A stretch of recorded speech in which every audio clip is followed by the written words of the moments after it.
menyoroti secara khusus kepalsuan-kepalsuan, yaitu tentang nabi palsu. Jadi nabi sejati itu dalam Alkitab adalah seorang yang dipanggil dan diutus oleh Allah atau Tuhan, kira begitu ya, untuk menyampaikan pesannya kepada umat karena Allah mau menyelamatkan umat itu. Jadi penyelamatan umat itu kan bukan hanya menyelamatkan mereka dari dosa, tapi menyelamatkan mereka sampai akhir. Artinya perlu pembimbingan mengantar mereka sampai pada akhirnya gitu. Makanya diperlukan bukan hanya dalam kategori mengantar berita, tapi pekerjaannya itu adalah sampai kepada pemeliharaan. Itu ya teman-teman, supaya clear bagi kita semua nanti ini hubungannya dengan Mesias, Nabi, Rasul, Guru, dan ajaran-ajaran itu ajaran yang disampaikan, ajaran yang benar.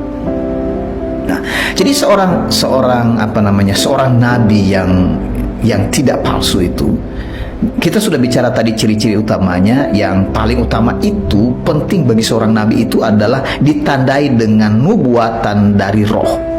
Jadi kalau seorang Nabi nggak kenal Roh Kudus, itu berarti udah nabi palsu, itu nabi lain itu gitu. Karena itu ciri pertama sekali gitu. Kemudian berita dari nabi itu nubuatannya dan isi berita itu adalah tentang Mesias. Jadi kalau ada nabi yang berbicara tentang Mesias dan dia menganggap dirinya malah Mesias, itu berarti yang palsu. Nah, dari sikap hidup tadi yang dikatakan oleh Yesus, ciri dari nabi itu adalah nabi itu dia tidak samar, dia tidak menyamar, dia jujur, dia seorang yang tampil ada apa adanya. Dia tidak seperti, wah apakah aku ini kira-kira nabi atau bukan ya gitu. Mereka biasanya pertama seperti tidak mau karena mereka tidak layak, tapi mereka tampil apa adanya ketika dipanggil oleh Allah. Allah mengejar mereka, bukan mereka mengejar-ngejar Allah. Ya. Itu para nabi itu. Kemudian mereka itu berbuat baik. Perbuatan baik mereka itu adalah berdasarkan Roh. Karena perbuatan baik itu diukur dari sifat mereka yang selalu menolong orang dari yang mati menjadi hidup. Itu sebabnya buah mereka terakhir selalu dibawa kepada kehidupan yang kekal, menyelamatkan agar orang itu tidak binasa.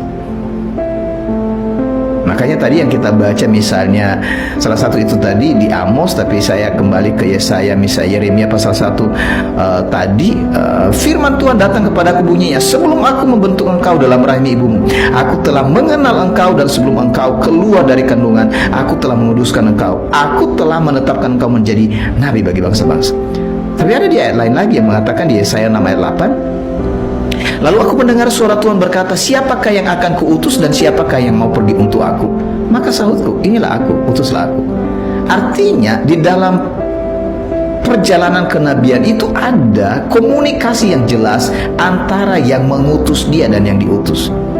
Makanya jangan heran juga mengapa Yesus dikategorikan sebagai nabi, karena memang diutus oleh Sang Bapa.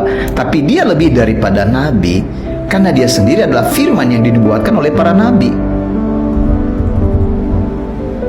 Okay. Nah, jadi saya pikir ciri itu sudah sangat menolong bagi kita untuk melihat perbedaan antara nabi yang sejati dengan nabi yang palsu. Nah, hari ini saya berbagi sedikit kepada teman-teman karena ini yang saya renungkan tentang pokok ini.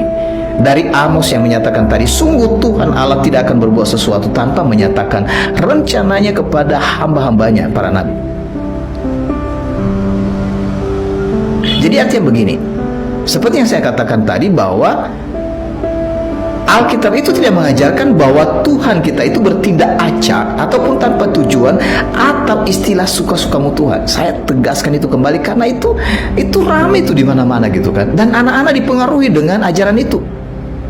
Semua yang dilakukan oleh Allah adalah bagian dari rencananya sebelum dunia dijadikan. Jadi rencana Allah itu sempurna, bukan dadakan, bukan suka-sukanya.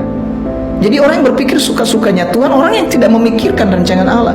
Jadi dia berpikir, nggak usah berpikir. Makanya ini kan persoalan pertentangan di horizontal ini. Yang satu berpikir keras dengan logikanya, yang satu bermain keras dengan perasaannya.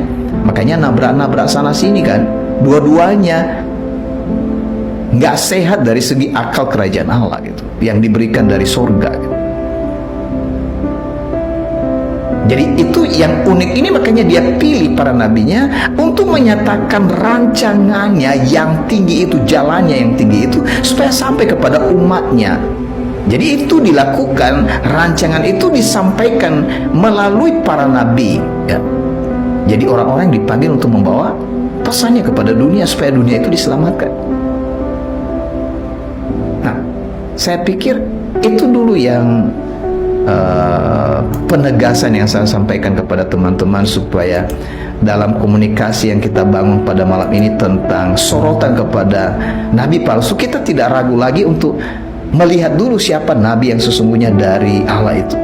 Jadi kalau yang lain itu kita sudah tahu tadi, bukan sana nabi palsu. Hati-hati supaya nabi-nabi itu nggak datang. Ketika datang kepadamu, kamu tahu bagaimana melawan mereka, dan jangan kamu mendatangi malah meminta petunjuk dari para nabi palsu, mau belajar kepada para nabi palsu gitu kan.